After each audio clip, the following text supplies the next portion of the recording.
afternoon, Rotarians. Thank you, Bob. Wow, no one's paying attention today. Good afternoon, Rotarians. Despite the cloudy, gloomy weather, we're apparently all in a good mood. Welcome to the March 5th meeting of the Rotary Club Des Moines. I'm your president, Tim Lilowitz. Thank you to our greeters today, Ganesh Gampat and Jackie Norris. Thank you for greeting. And then Susan Voss will be up here in a moment to share a moment of inspiration and the Pledge of Allegiance and four-way test. And as a reminder, you too can sign up to help with those weekly duties. Signing up online is the best way to do it. There's a link each Tuesday in our newsletter, or you can sign up out by the badges out in front. So with that, Susan, come on up, and then we will greet each other and move on with the rest of our program.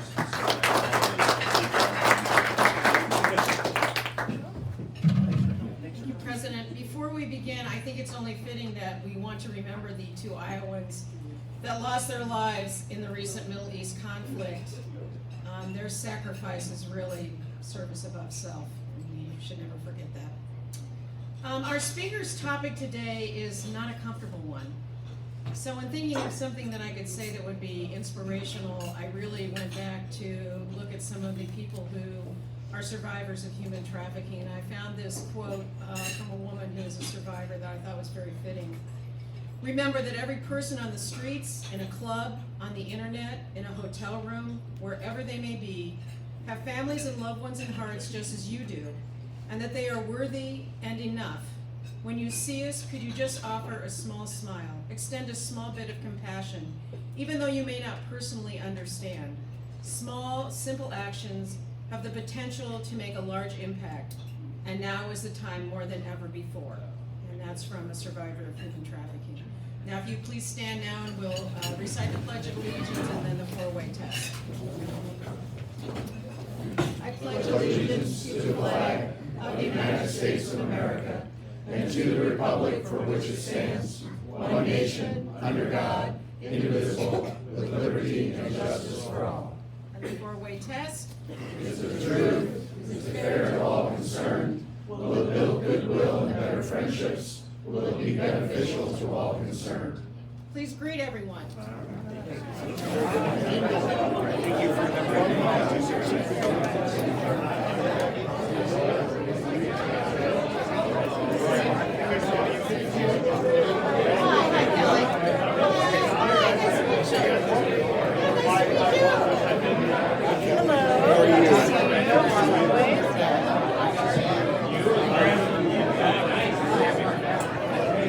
Jordan, how are you? I didn't shake your hand earlier. How are you doing? Good, Kelly. No, you're fine. Good to see you, buddy. Mr. Mark, how are you doing, sir? Good.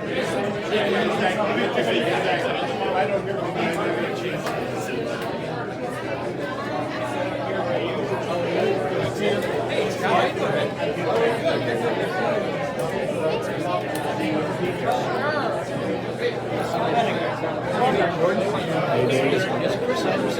Oh, not today. First of all, thanks. Good to see you. Good to see you. Look at How you doing, my friend? You're looking good today. You got the James Brown right here. Locker fight.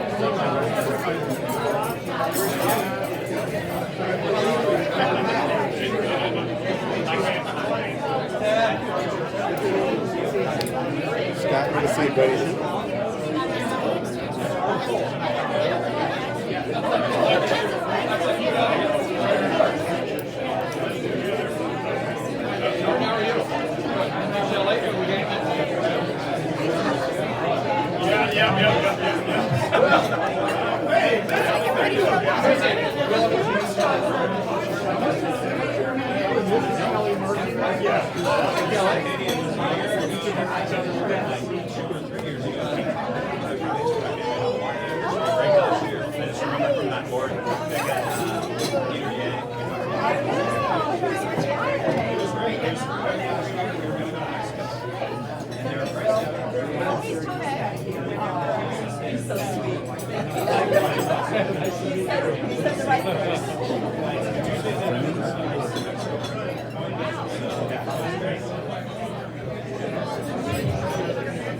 Okay. We will move on to the rest of the program before we get to our speaker. As always, we want to recognize our guests, and we have a number of guests today. I think we have 8 total. So guests, please stand as I call your name and remain standing, and we'll recognize you as a group at the end. So first we have here at the head table Chris Nelson, Rotary District Governor nominee and from the West Des Moines Rotary Club and Shive Hattery. We have Amber Tompkins, who I believe is in the back, Vice President of Operations at Central Iowa Shelter and Services and a guest of Melissa O'Neill. We have Kelly Markey, founder of Dorothy's House, guest of Will Brown. And then we also have 5 prospective members here today who are seated at the table right there in the middle. So if you haven't had a chance, please make sure you introduce yourself. We have Jen Asplund, from Asplund Leadership Consulting, a guest of Marnie Hockenberg. We have Shelley Charter, Executive Director, American Parkinson's Disease Association, a guest of Matt Kiernan. We have Calvin Kantz, Structural Engineer with Shive Hattery, a guest of both myself and Chris as well. We have Greg Sullivan, Global Strategic Planning Manager for Global Seed Operations at Corteva Agriscience in Johnston. Another guest of mine. I met Greg after Judd O'Connor spoke to our club last summer. And then we have Melinda O'Neill, a major with the Salvation Army and a guest of the club. So thank you all guests for joining us.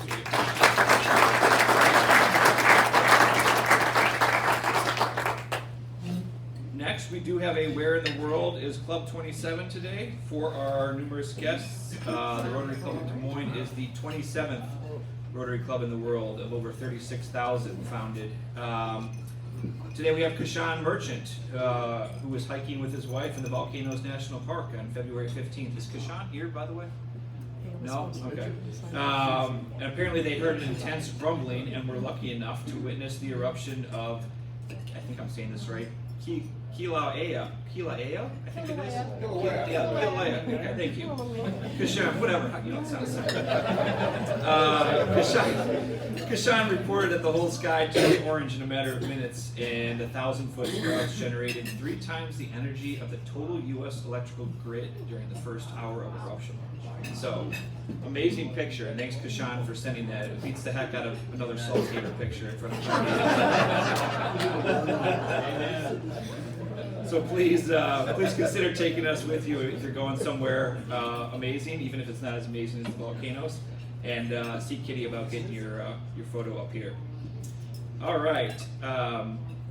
Speaking of Where in the World is Club 27, we have some fellowship reminders, and I've moved these up in the script from the end because we have a number of them coming up that I don't want you to forget. First, we have President-elect Josh Brady's Spring Fling, on Tuesday, April 7th at the World Food Prize headquarters. Your email invite is going out today. I'm not sure if it went out this morning, so some of you probably saw it. You won't want to miss this evening. It'll be a great event of fellowship, so please be sure to RSVP for you and your guests. And then, as we've done the last several weeks, we have a reminder slide about all the fellowship events coming up. Tonight is the Bourbon Fellowship at Wall to Wall in West Des Moines. Thanks to Christy Edwards for putting that event together. And then Carter, as he announced last week, Carter Smith is in charge of the March Madness bracket, which will be getting underway because we are now in March. And there will be a sign-up link with info in our, I think it was on Tuesday's news bulletin. So it'll probably be in next week's as well. So if you see that, check out that link for more details about the March Madness pool. And don't forget, there is information on your table about sponsoring a fellowship if that is something that you or your business would like to do.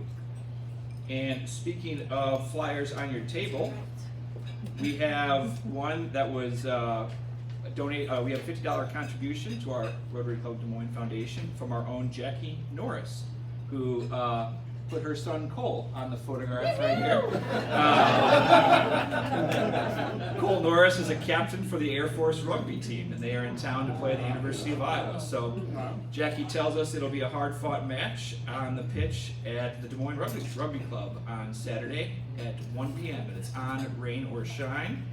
There's free admission, but you want to bring your own chair if you want somewhere to sit.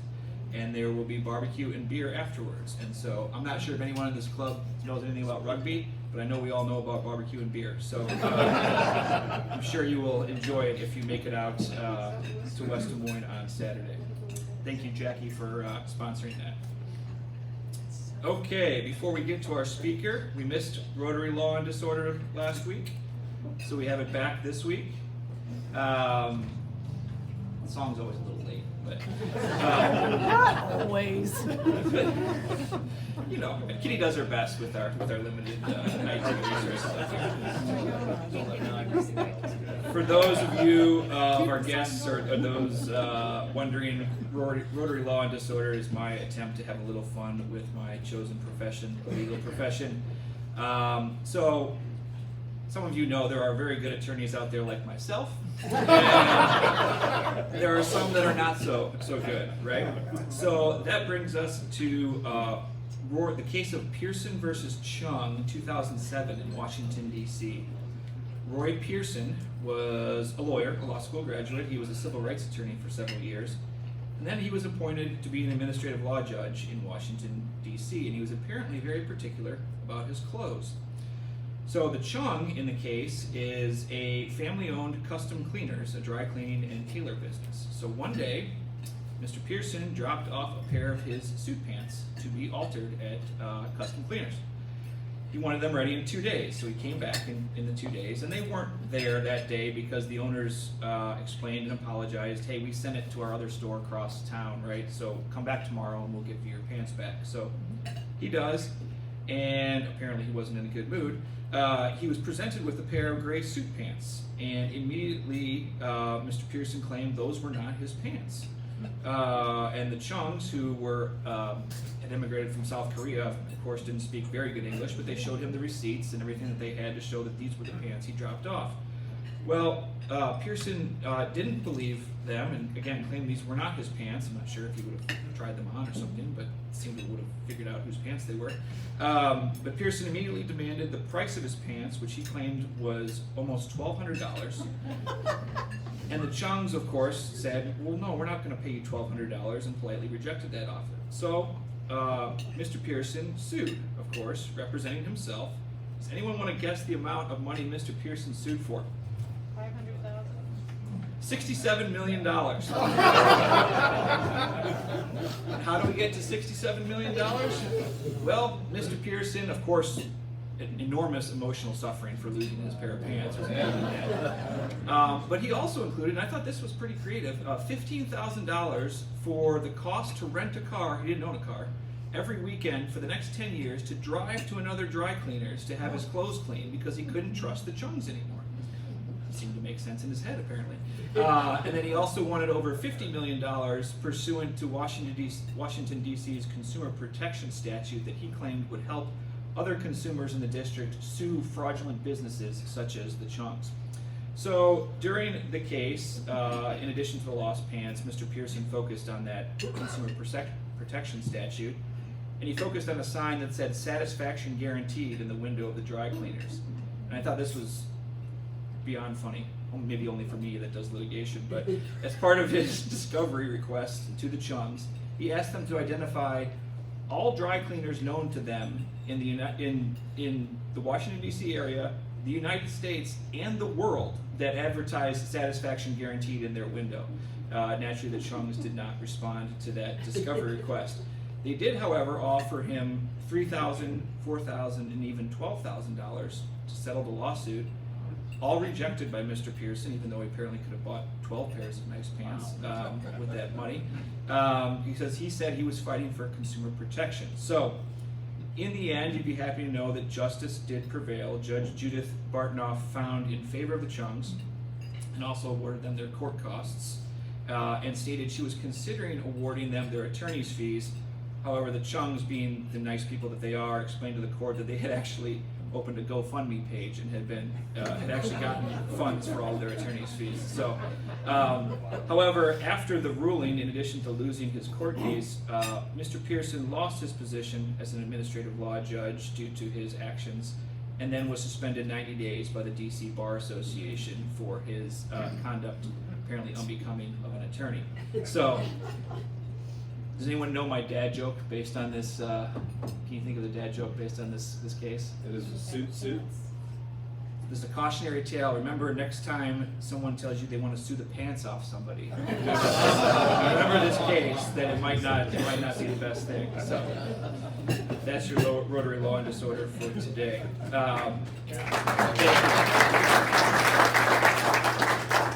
So now, to get on with our program, Carl Schilling, our club Civitas rep, and who has done a remarkable job with the human trafficking issue here in Des Moines, will be introducing our program today. Carl?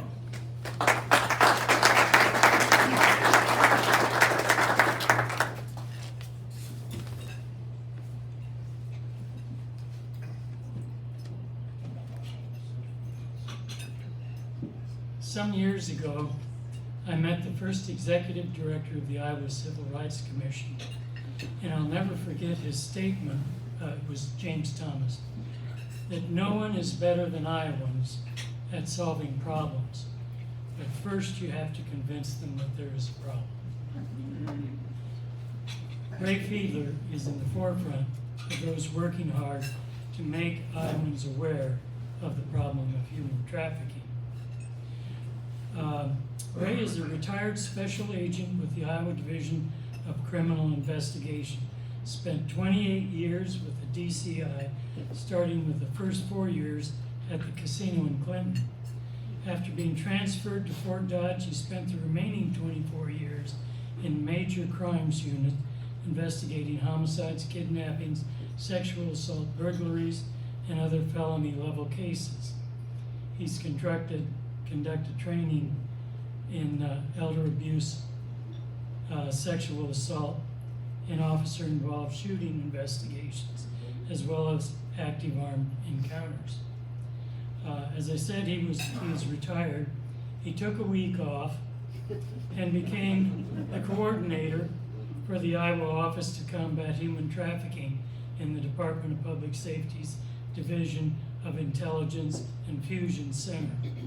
He is responsible for training public and private entities regarding human trafficking, certifying hotels related to trafficking and human trafficking as required by Iowa Code, and creating partnerships with public and private entities, including Civitas. He was on our committee that helped organize our first presentation with Dan Nash, and assisting agencies in investigating and sharing information in human trafficking cases. Few are better qualified to speak on this subject, and it is my pleasure to welcome Ray to Rotary.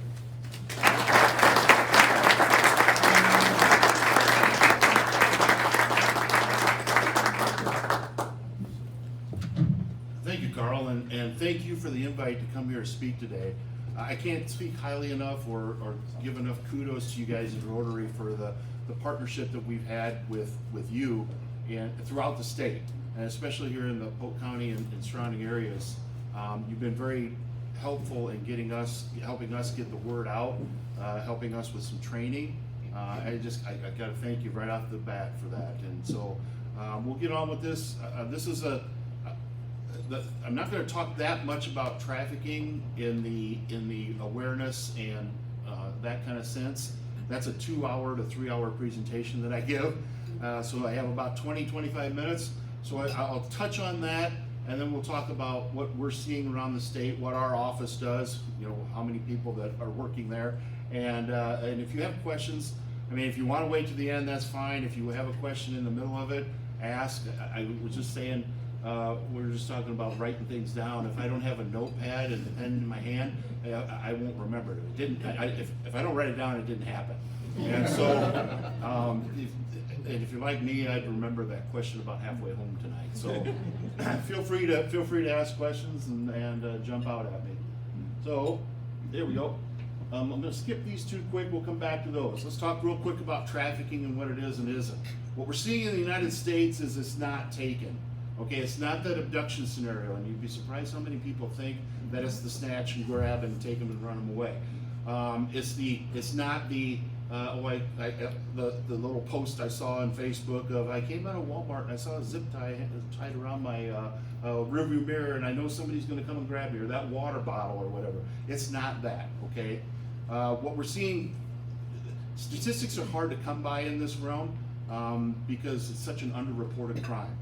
So we don't have really good solid numbers on number of victims or I mean, we could tell you homicide victims. We can't tell you what trafficking victims, what they're going through, how many there are, where they're at. It's just anecdotal for a lot of this stuff.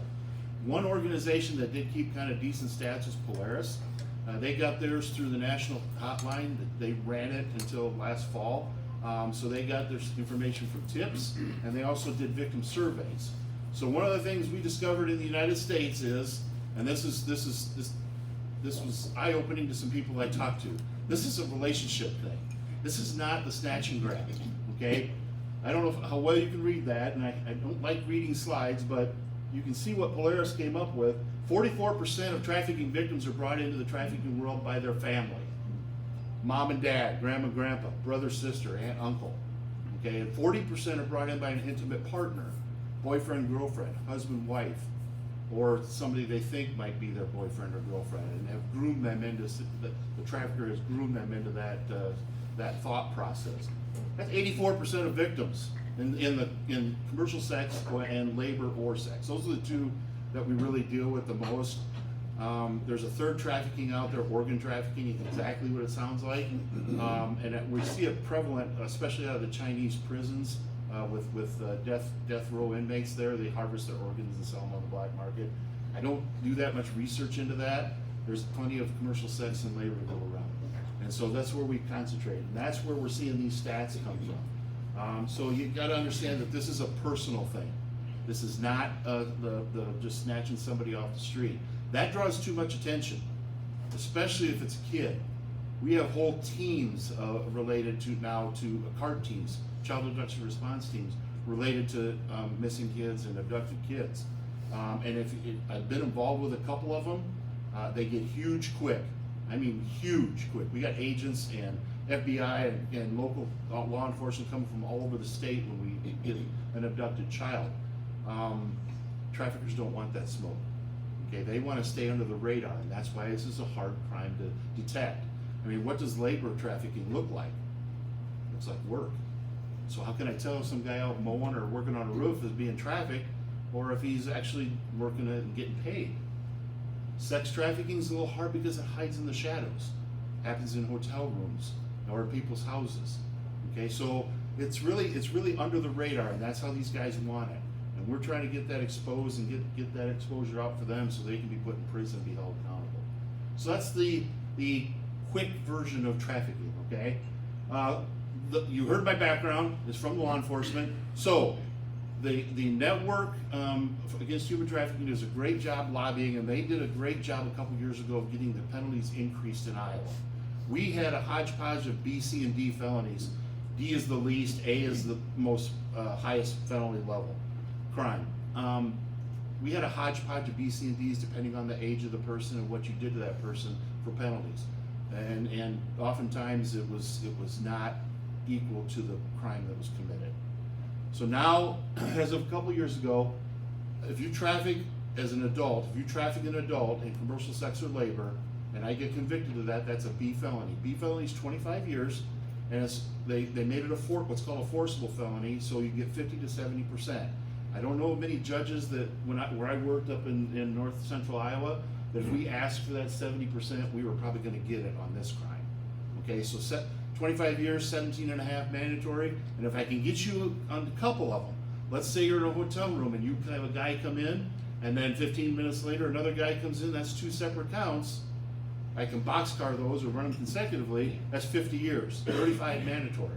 That's a decent penalty, okay? That's equal to what we were seeing at the federal level, which has much higher penalties and more teeth behind their sentencing. In Iowa now, if you're a minor and you're involved in commercial sex or labor as a minor, if you're the victim, and I can get your trafficker convicted, we used to have 3 Class A felonies: first degree kidnapping, first degree sex assault, and first degree murder. Now we have 4. If you traffic a minor in commercial sex or labor, you can be sentenced to life without parole. Penalty phase, that's equal to first degree murder. And given some, I was just saying, you guys, given some of the stories I've heard, and some of and I'm sure Kelly can back me up on this, some of the just heinous human on human crimes probably some of the worst I've heard outside of murder cases.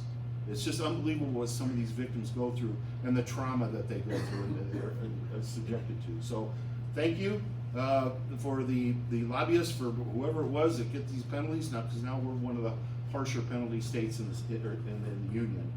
I should mention real quick, we have to have force, fraud, and coercion in Iowa to show that to get the criminal element of a trafficker. So if labor or sex, if you're an adult, we have to show that that person's been forced into it, has been coerced into it, or has been defrauded. For an adult. For a minor in labor, I have to show the same thing.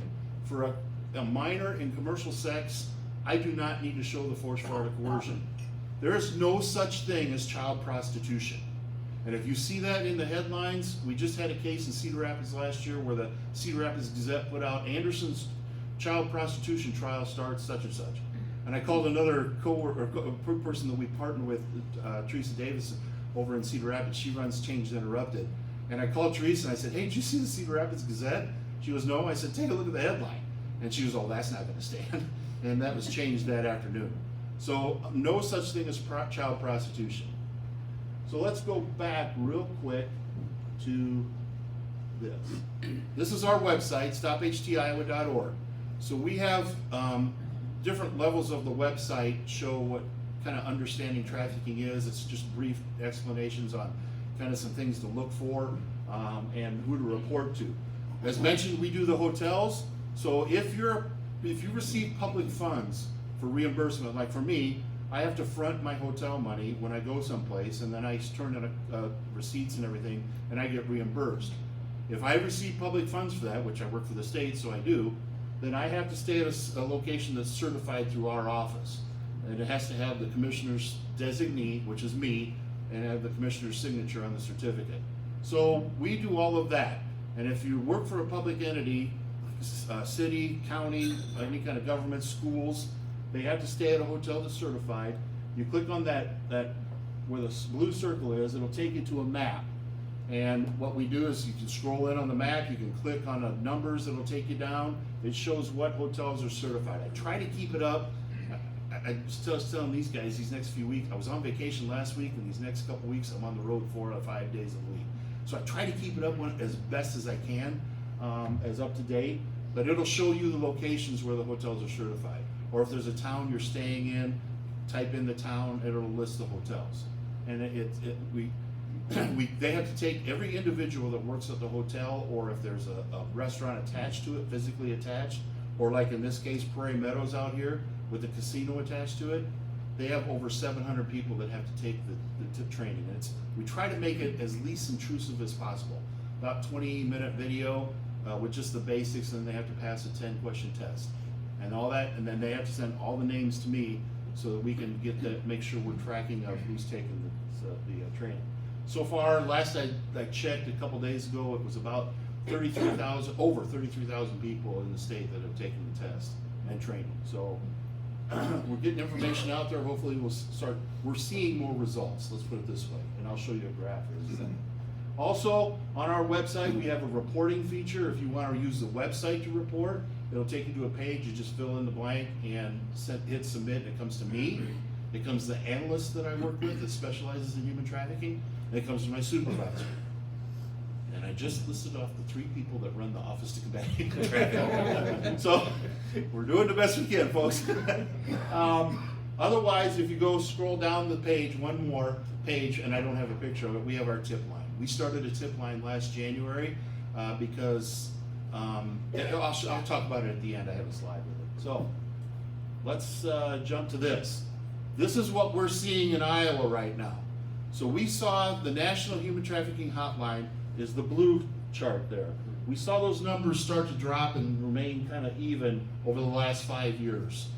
What we were seeing was people were calling us. And so in January, we decided to start our own tip line, and you can see the tips have gone up, and these are good tips. These are actionable intelligence. And the way the phone works is it rings into my office. And I'm not there 24/7, I understand, but if I'm there, I answer. If I'm not there, the analyst I work with answers. And if she's not there, then it goes to the floor. We have about 13 analysts, and they have a questionnaire to fill out, and then they get that information to me.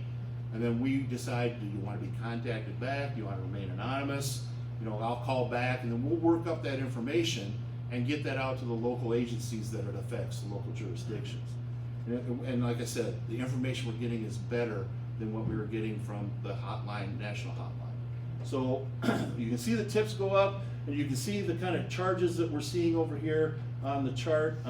Commercial sex is in the blue, and the red is what we call involuntary servitude or labor trafficking. So we are seeing an increase in charges. There's been a lot of people, and I'm not taking credit for this myself, please don't understand. I do go out and do trainings, but there are a lot of people that do that. And so I think people are more aware of what's going on, and that's why they're calling in more, and that's why we're seeing more and more of investigations in this realm. I'll be honest with you, when I was an agent and they told us we were going to do human trafficking, I thought, why are we doing prostitution? That's a misdemeanor crime, right? This is not that. This is what I had a chance to do a couple trafficking cases when I was an agent. I know I missed some because I didn't know what I was looking at, but when I did these cases, I found out this is a different beast, totally different animal. And so that's the idea of getting us out there to train law enforcement, to train the public, and to train whoever wants to listen. I'll go talk to anybody, and we'll get that information out there so we get that information back, and we can get it to the law enforcement agencies. And we've seen I'll show you a slide here in a second that we've started a task force now, and actually it's been very beneficial for everybody involved in it. So how do we do this? So you guys may remember back in the day, a few years ago, Backpage, Craigslist was out there, and that's how a lot of the ads were put out. The government shut down Backpage, Craigslist kind of went away, but nature abhors a vacuum, so other companies come in and they took over. And so we have access to those ads. And so we look at the ads and try to figure out, is this girl being trafficked? Is this guy being trafficked? What are we looking at here?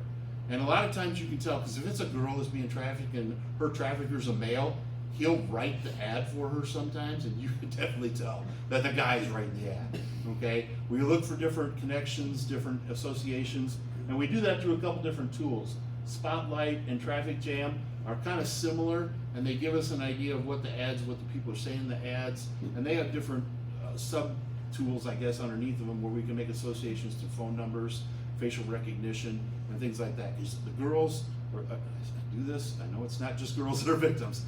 The victims don't use their real names in there. So we're trying to figure out who these people really are so that we can get the right help to them and figure out where are they living. Are they advertising in Des Moines, but they're really living in Ames or Waterloo, that kind of stuff. Try to figure out who they really are. And then Rub Maps is it's an open source site.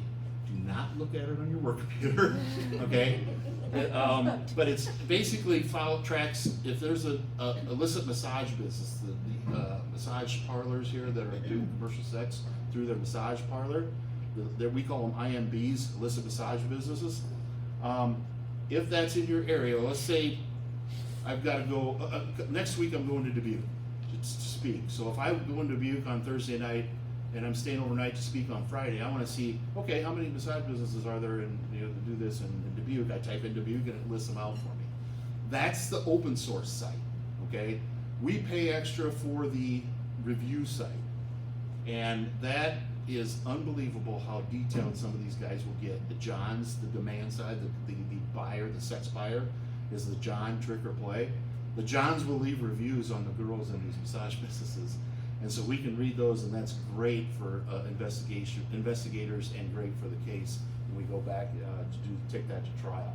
So that's kind of what we're looking at for some of the tools that we use, and on top of financial stuff. Because we have a lady in the office that we do actually work closely with her that just does financial information, runs through FinCEN and gets SARS and things like that. So it's kind of a team effort, and you're going to hear me say that again because We can't do this by ourselves. Okay, law enforcement can't do it by themselves. And I was so glad to see Kelly here today, because when I first moved down here 4 years ago, and I actually did only have a week off, and that was part of the deal. Kelly was probably one of the first people I met, and we developed a partnership with Dorothy's House that is I can't speak highly enough. We can't provide what Dorothy's House can provide. Okay, we are not in that business. We can't provide the victim services stuff. We can't provide the victim advocate stuff that needs to be there. We can't provide the medical. So what we're trying to do is make law enforcement understand, don't do this by yourself. You shouldn't do this by yourself. You have to have the help of other people. Get the advocates involved. Get the victim services people involved. Get the medical people involved. Because you don't have that expertise, you don't have those connections, and you should be focused on getting that trafficker put in prison. That's the idea. And so the emphasis is, let's get all these people in a room, let's get them together, let's work together. And again, I can't speak highly enough of the partnership we have with Dorothy's House. Even though Kelly retired and left us in the wind, the Dorothy's House, she picked the right people. Because, and I told her this earlier, and I meant this as a compliment, we haven't missed a beat. Okay, they picked right up where we left off, and that's a compliment to Kelly, because it could easily have wrong people. You know how that works. It could splinter, and next thing you know, you're looking for help other places. It's been a great partnership. We have to do these together. So let's. Oops. Come on now. Okay. Just go ahead. There we go. So does it happen here in Iowa? Yep, it happens here in Iowa. Okay, this is an incomplete map. I'm still working on it, but these are cases that have been adjudicated in the state. So the gold bubbles are commercial sex trafficking cases that were adjudicated at the federal court level. The reason there's so many more of those is prior to a couple years ago, they had more hammer. They had more teeth behind their penalty. 85% mandatory on a sentence. So on a 40-year sentence, you're doing 34 years. Okay, they had more teeth. The blue bubbles are trafficking cases taken at the state court level. The purple bubbles are federal labor trafficking cases, and the green bubbles are trafficking cases where the victim was found here, but the crime happened outside of the state, so the jurisdiction was in a different state, and so that they ended up taking the case over. So you can see, you know, it happens everywhere. You can see Polk County, Pot County, you know, some of those are where the bigger towns are, it's going to happen more often there, in a target-rich environment, right? But you can see Spencer, Michael Malcolm up in Humboldt, town of what, 4,500, 5,000 people, maybe? I'm most familiar with that case because I worked it. Michael Malcolm, when I say it can be anybody, anywhere, Michael Malcolm had what we call two bottoms that recruited girls for him. Two girls out of Fort Dodge, we knew them very well, and they recruited girls, high school girls, underage girls, to come to hotels to meet Michael. And he would take pictures of them and video for a certain amount of money. And then for a certain amount of more money, how about you take your clothes off? And for a certain amount of more money, how about oral sex? And for a certain, you know, and he was stair-stepping it. And so Michael Malcolm got caught and was convicted. I think he should be out of prison maybe at the end of last year, maybe early this year. Michael Malcolm owned the Pioneer Seed Distribution Ship for Humboldt and Northern Webster County. Dude had some jack, you know, and he was well respected in the community. Really good friend of mine up in Webster County, still to this day, we talk about him and how they bought their seed from him.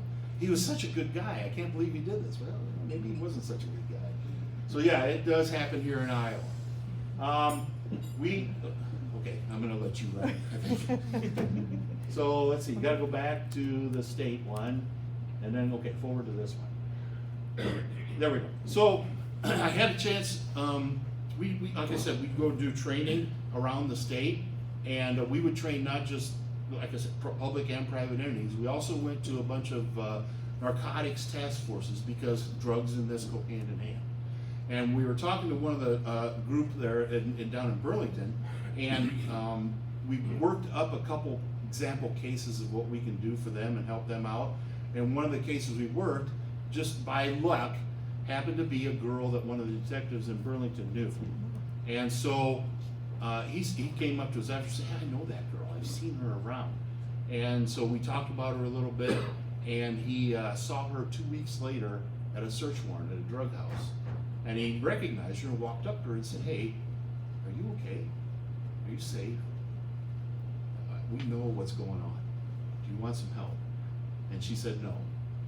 But she took his card, and a couple months later, he called her, or she called him, and said, "Hey, I want out." And so she came and interviewed with him, and we ended up getting these two ladies convicted. They were the traffickers. The first one got 40 years, the second one got 10. Okay, so just kind of by pure chance, we got lucked into that one, but better lucky than good. So it works if we can get it to going, and we really want those traffickers. We understand the Johns. I know there's a lot of people that want us to go after the Johns. We do go after the Johns, but we can do Johns all day, every day. If we can take the traffickers off the street, we can hopefully take them away from other victims that they're working. So, we'll do one more. So this is our task force that we've developed throughout the state. We went around May of 2 years ago, my boss and I, and we visited with a lot of these police departments and sheriff's offices.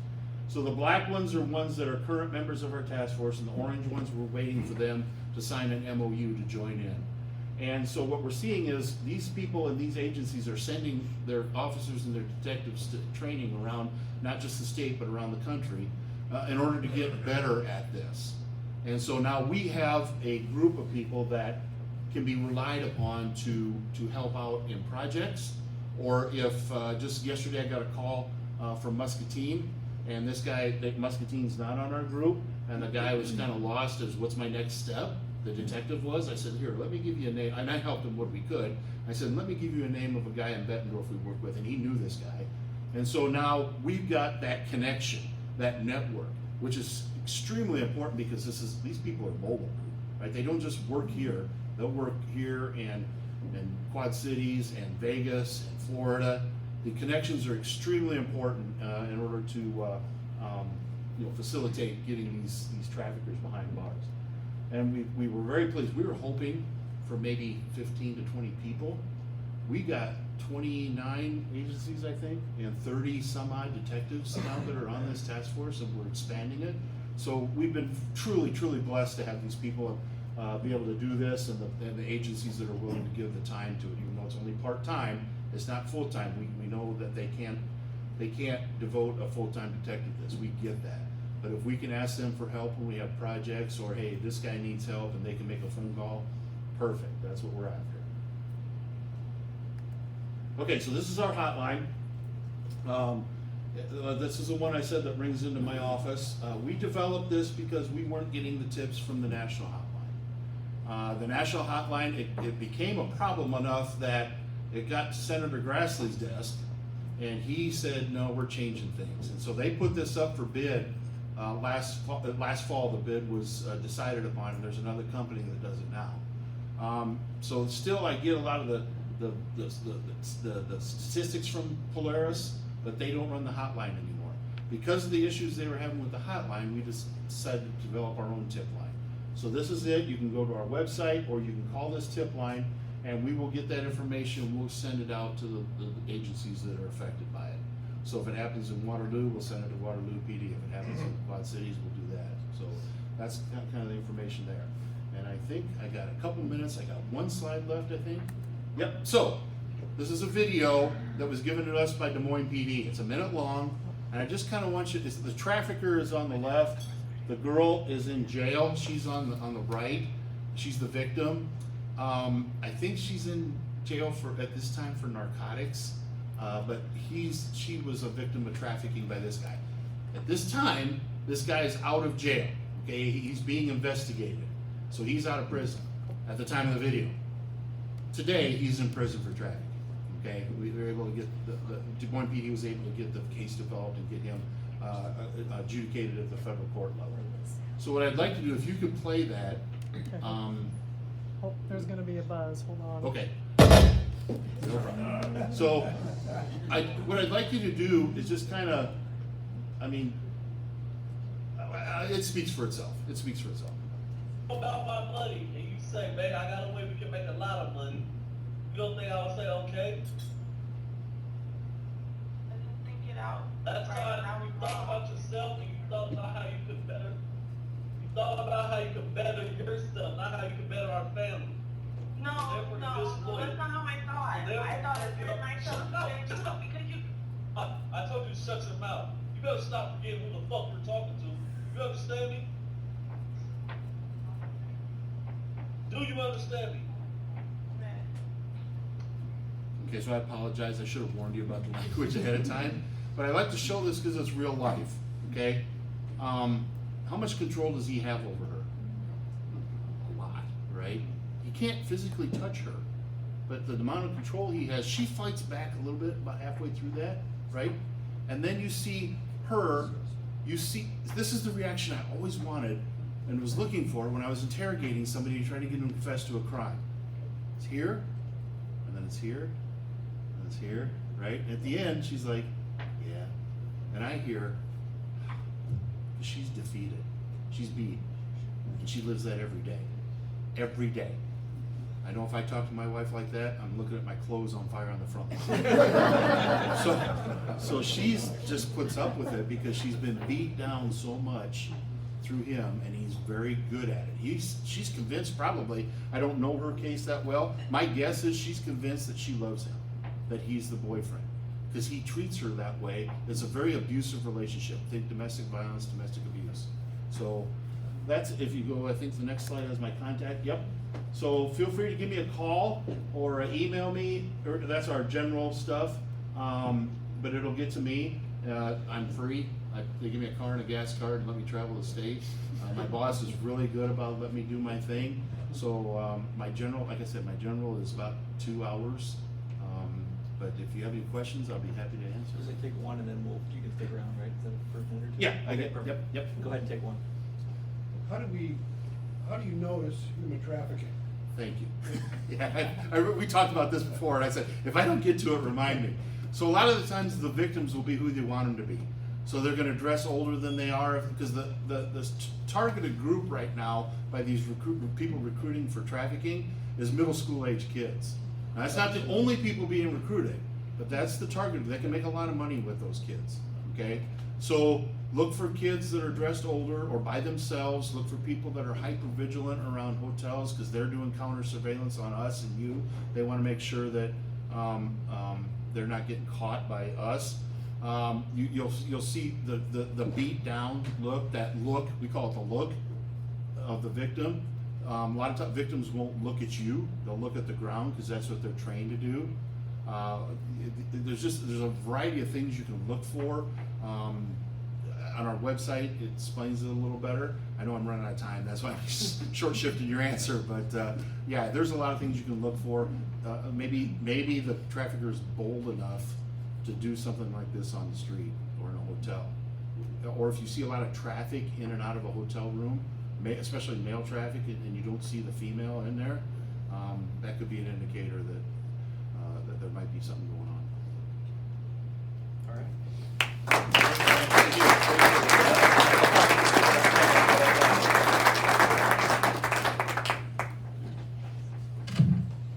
Thank you, Ray. As Ray said, he'll stick around if anyone has any more questions. As he said, he likes to talk, so he'll be here to answer any questions you need to. That was told in private. Yeah. But seriously, Ray, we appreciate you sharing your time and insights with us today. Your work to combat human trafficking and support the safety of our community is invaluable, and we're grateful for the knowledge you've shared. So thank you. Real quick, upcoming speakers. Remember, you and a guest need to RSVP by Wednesday at 9 a.m. for our Thursday lunches. You can register with the Friday email that's sent around or through the Tuesday newsletter. So look for a guest or prospective member that might be interested in the upcoming programs next week. Marty Martin from Drake University will be here to tell us what's going on there. March 19th, that is spring break weekend in the Des Moines area. So because we traditionally do not have a great turnout that week, we're going to do some speed networking. So it's a great time to know your fellow Rotarians that you maybe have met that don't know a lot about what they do. So please plan appropriately. Probably not bring a guest that weekend because it wouldn't be appropriate for the speed networking.